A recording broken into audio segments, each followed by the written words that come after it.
like to know what I wonder, and I'm questioning why.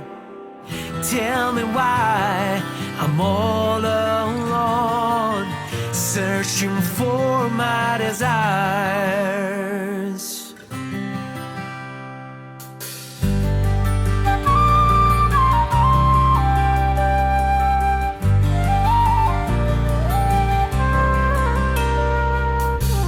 Now I'm going beyond and I am eager to find the thread. Show me the way to start all. Hey Simone, Hey, how are you? I'm fine. You? Good, I'm good. So how's the day so far? It's busy, but good. Wonderful. Real pleasure to have you, Simone. Thank you. Thank you. Thanks for having me. Right. Simone, your 12th studio album, Endless, was out on October 18. So would you like to tell me a bit on the songwriting and production that goes behind this new album? Yeah, I mean, the album was written basically during the same songwriting processes of the previous album, Life, because it was written during the lockdown period. Yeah. Here in Italy was quite bad, so we stayed in at home basically for 2 years, pretty much. And yeah, I mean, I just at the time I had bought this acoustic guitar that I have behind me, and I started to write some different stuff rather compared to the usual DGM, like heavy, fast riffing. And in the beginning, we weren't sure. I wasn't sure that it was a DGM thing, and I thought, oh, maybe it's a solo project or something different. But then I sent the ideas to the guys, these little acoustic ideas, and they said, why don't we do like a double album? Like, one side being the heavy one and the other side being the more prog mellow thing. But then we had so many songs, so much material that it didn't fit into vinyls. So we thought like, okay, let's release first the heavy one, the more classic DGM style one, and then let's try this kind of new style. I mean, it's not totally different style, but it's always DGM, but it has way more aspects like flute and acoustic guitars and violin and all this stuff. It's more rooted in prog rock, and that's it. Fantastic. Fantastic. And this Endless has some kind of concept behind it. Yeah, I mean, since the beginning, when I had these different themes, like musical themes, and that were recurring, I thought, oh, maybe it's good to have like every progressive band must have a concept album in his career. So I spoke to the guys because I didn't have any idea, like thematically, like theme. I mean, I had musical theme, like melodies and stuff, but I didn't have like a concept. And then my drummer and my bass player, they came up with this idea of telling the story of this guy, of this character. It's not woman, man, it's like a character, which reflects basically in this imaginary journey of all the choices that he made and what could have been different. We always thought about the movie. I don't know if you saw it, like the Sliding Doors movie with Gwyneth Paltrow, when you know all the character, they lose a train and then they had a totally different life because of that simple little thing that happened. And this is the story basically during the whole album. Every song is a step, and it's like, what if this happened and consequences, so this is the basic idea behind the concept, but my drummer will explain way better than me. Got it. And speaking on the album, eight mind-blowing songs, beautifully written, great progression, and the fusion of bringing in violins, flute, and sax into the album, and the blend, the outcome was totally mind-blowing, and a lot of experimentation in this album, I would say. And each and every song, you cannot omit any particular song from the start to the end. Perfectly done album. So thank you Wow, so thank much for the you. Oh, music thank you. videos of Kind this. words. Thank you. Thank you. And as a band, what are your thoughts on this album? How do you guys feel about the outcome of Endless? I mean, we were a little bit anxious prior the release because it's we've always been doing pretty much the same style for like at least since I joined the band. So it was like 2000 since 2005. First album with me was 2007. So we were like, oh, what if this again? Speaking of what if things, what if people really don't like this? Because I had, before releasing the album, I sent to a few guys, like a few friends of mine, and some of them were like, oh, we really like the previous style more, like the heaviness and stuff. But for example, a lot of other people were surprised because they were like, oh, I couldn't stand the double bass for 1 hour and super shred, and now I can enjoy more the songs and the melody. For example, my father is totally into like prog rock 70s, and he was amazed by the album way more than the previous one.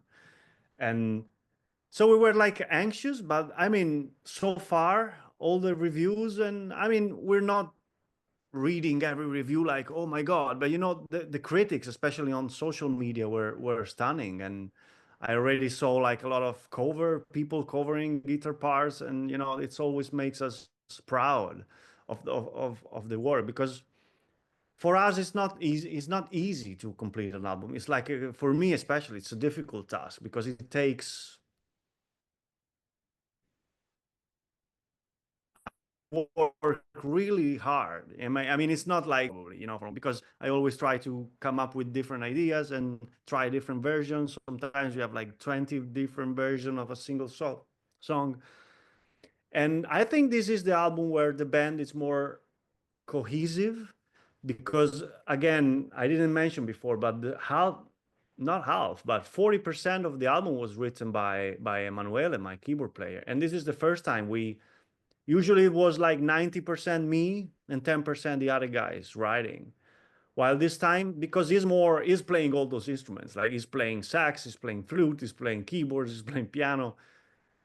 So he came up with a lot of songs that I was like, oh, where did the song were before? Like you never sent me. Oh, I had this little idea, and they became like single after single because he's a genius, and he can play guitar. He wrote a lot of riffs. Every time people think, oh, it's you coming up with guitars and Emanuele with keyboards, but usually it's different. Emanuele comes up with guitar parts and I come up with keyboards. So I really hope the next album will be even more like collaborative between the bands, like, Marco's writing more songs and the other two guys too. So we feel happy, I think, so far. Beautiful, beautiful. And did you guys do something special last Friday on the day of the release? Yeah, yeah, yeah. It was kind of last minute thing because the label asked us if we wanted to do like a release party thing. But my bass player was in Japan playing with another band, and my drummer was busy somewhere else. So we thought like, why don't we go and do like a acoustic event of some of the songs? We play like 30, 35 minutes, but it was so special because these songs especially they translate perfectly on acoustic because most of them they were born just me sitting there playing acoustic. And if you cut all the flashy solos and stuff, it's just a song. So, and again, it was special again because of Emanuele, because he played piano while playing flute while doing backing vocals, and I was simply there playing guitar. So for me it was easier. But even if it was last minute, there was a full room of people enjoying the night, and we also thought, oh, why don't we do like a tour like this, like a acoustic tour of the songs, like a parallel thing, because it was so funny. Yeah, And yeah, maybe an idea for the future, or maybe incorporate like a acoustic set yeah, in, in the between like heavy songs when we do go live. Perfect surrounding because it's not easy, especially if you play festivals or yeah. stuff like that. But yeah, it was special, as you said. Fantastic, fantastic. And speaking on the touring, are you guys planning for some big worldwide touring, probably in early 2025? Yeah, I don't think we'll do like an extensive tour like the bigger bands because nowadays, especially the costs of touring are so high, and we're not this big band. So, but we're going to Japan in like 1 week, actually, 1 week. So we go to Japan after many years because we've been there twice, and it's been 2016 since we've been there the last time. And then we are already planned some, of course, Italian shows because they're the easiest. And yeah, some European stuff here and there, but it will not be like a long tour. It will be probably like short breaks, like 4 or 5 days in Spain, and then a few days in Germany and French. But I still don't know the dates. Like it's all coming together, especially because you always wait a little bit for the album to come out and see how it goes. If people enjoy it, then we have more chance to go live. Fantastic.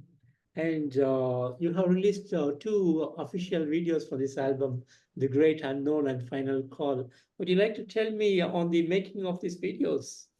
Yeah, we're still working on with Matteo, the director, because he's been with us since forever. I think he's done all of our video, maybe except the first one that I did with the band. And but he was actually there supporting the other guy, so he was with us forever. And the challenge now, every album is, okay, so what do we do? Because the ideas are not always easy to come up with different ideas, and we don't, of course, we don't have like the budget of Hollywood movies and stuff like that, so we have to deal with low budget, and but trying to come up with great quality, because to us, and the quality of things, both audio and video, has to be like top notch. So this time we thought, okay, since the music is more minimalistic in a way, it's less busy, let's go for easier videos, like not big, the usual factory when metal bands do the video, the abandoned Yeah. factory, or like the drone things, the how do you say in English, like the photography of the scenes and the light placement. The guy spent like literally hours, like for every scene, like, okay, this, and we don't understand anything of video, so it was like, why is taking hours to put a single light, so the idea was just to play with the single scenes and different colors and different lights. So we rented a lot of different lights, and we tried, and we simply play the song because, especially in the progressive world, I know people, me myself too, we like to see musicians play. It's not common to have like a story, like a movie thing in the videos. Usually it's the band playing, and that's how we like. So it was easy. It was long because it takes a lot, but it was easy, easy process. Fantastic. And the history of DGM goes way back to 94. And I know there has been a lot of changes in the lineup of the band. So how do you feel about the road that you have traveled so far? Yeah, it's true because a lot of time people remind me that DGM story is born, started like in 94, but to me it's not like that. Maybe we should have changed name when I joined, because pretty much all the band changed except for the drummer and the bass player. But we didn't do back then because it was their band. I just joined, I was the last one joining. So I didn't have the force, the power of saying to the guys, "Oh, let's change name." They were going strong, but I think they had many lineup changes. But since I am in the band, basically we're the same five guys since 2007. So it's almost 20 years playing with the same people. And what I think is that I'm not regretting the old albums because they're great, but they're different style, different era, different period. And I think this new DGM is like a new band, basically, because I don't see many people at the concert. Oh, why don't you play the songs from the 90s? Because like basically started again from scratch with different style, different people. Yeah, we kept the name, which is a bit confusing at time, because if you see if you see like the biographies being like 30 more years, playing. But I think that the band, as I see the band, it's again, it's not regretting the past. It was great, and we are all friends with the previous member, especially Diego, the guitar player. He's a close friend of mine. But we're doing different things, and we've been the same lineup since forever. So I think it's like DGM point 2.0, like a new band with the same name. Basically, that's how I see the band, because we already did like many albums with me with this lineup, and there's no point to play the old stuff because it will be strange. We had so many songs, so many new songs, and that's it. That's it. And I know there has been a lot of great, amazing moments over the years, but is there something special that has happened to you with DGM? Oh man, it's like almost 12 years.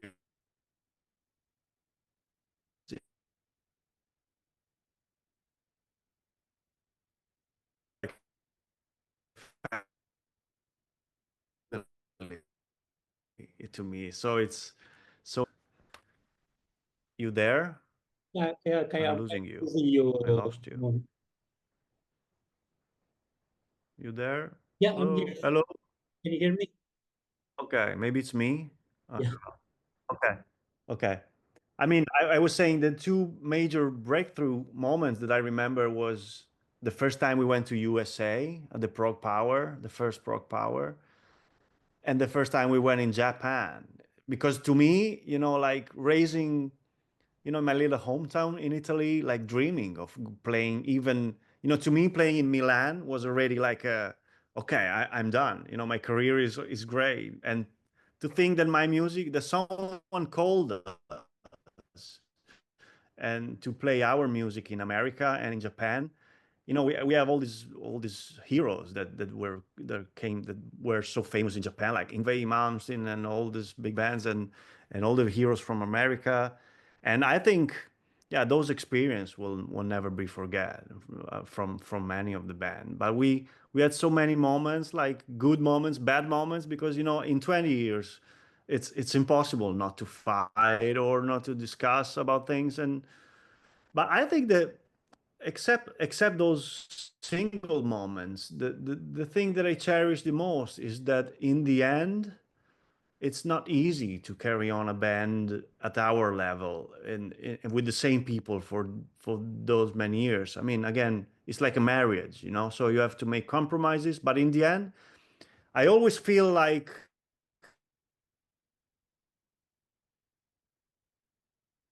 I need help, or if I need to talk to anyone, I have the bandmates. Okay, it's like a pressure. Oh, I lost you again. I'm here. I lost you again. Okay. Yeah. Okay. Okay. Okay. Sometimes you freeze. Probably it's my connection. I don't know.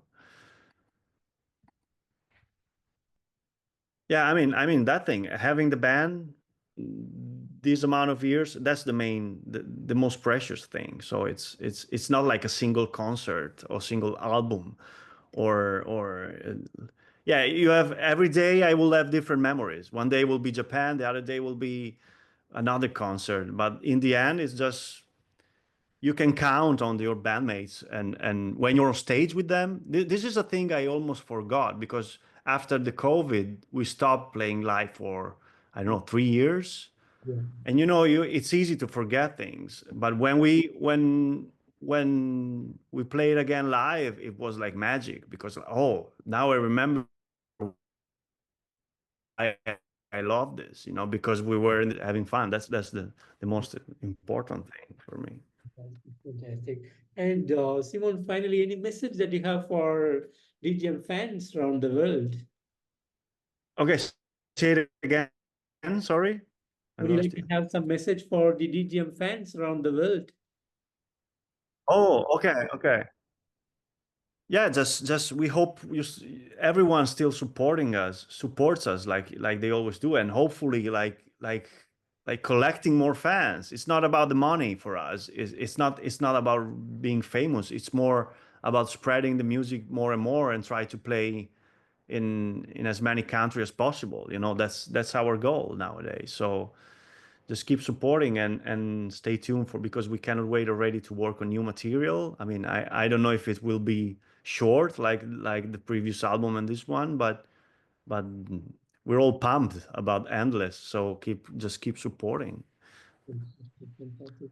And Simone, I want to thank you so much for giving me today this wonderful opportunity to have you on this interview. And real pleasure to meet you today. And thanks so much for endless and amazing album that you have put out on October 18th, last Friday. Great work again. I'm totally loving this album. And thanks for all the awesomeness and thanks for all the music that you have been giving us for the metal fraternity around the world. So thanks for everything, and I wish you all the best. Take care of yourself. Oh, thanks for having me and for your very kind words. You've been very kind and sweet. Thank you. Thank you, Simon. Take care and have a great evening. Bye bye. Yeah, you too. Bye bye bye bye.